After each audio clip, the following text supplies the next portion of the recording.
मेरा नाम सोनू कंवर, कक्षा 7 है। कलयुग समाज के अशुभ लक्षण। कुटुंब कम हुआ, संबंध कम हुआ, प्रेम कम हुआ, मर्यादा कम हुई, लाज लज्जा कम हुई, विनम्रता कम हुई, समर्पण कम हुए, पुस्तक वाचन कम हुआ, खान पान की शुद्धता कम हुई, बाल कम हुए, कपड़े कम हुए, नींद कम हुई, घी मक्खन कम हुआ, पीतल तांबे के बर्तन कम हुए, भाई भाई का प्रेम कम हुआ, सत्य कम हुआ, अतिथि कम हुए, धैर्य कम हुआ, श्रद्धा और विश्वास कम हुआ, बड़ों का सम्मान कम हुआ और भी बहुत कुछ कम हुआ, जिससे जीवन सहज था, सरल था। संतान को दोष न दे। बालक या बालिका को इंग्लिश मीडियम में पढ़ाया, अंग्रेजी बोलना सिखाया। बर्थडे और मैरिज एनिवर्सरी जैसे जीवन के शुभ प्रसंगों को अंग्रेजी कल्चर्स के अनुसार जीना ही श्रेष्ठ माना।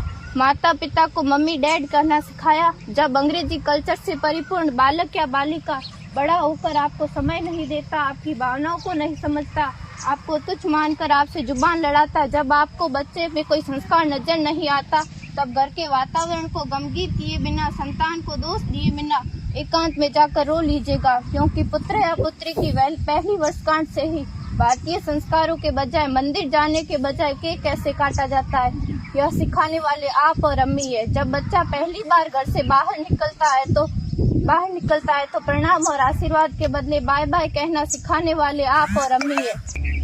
हम परीक्षा देने जाते समय इष्ट देव बड़ों के पैर छूने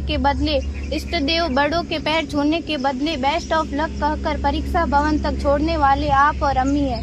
बालक या बालिका के सफल होने पर घर में परिवार के साथ बैठकर खुशियां मनाने के बदले होटल में पार्टी मनाने की प्रथा को बढ़ावा देने वाले आप और अम्मी है।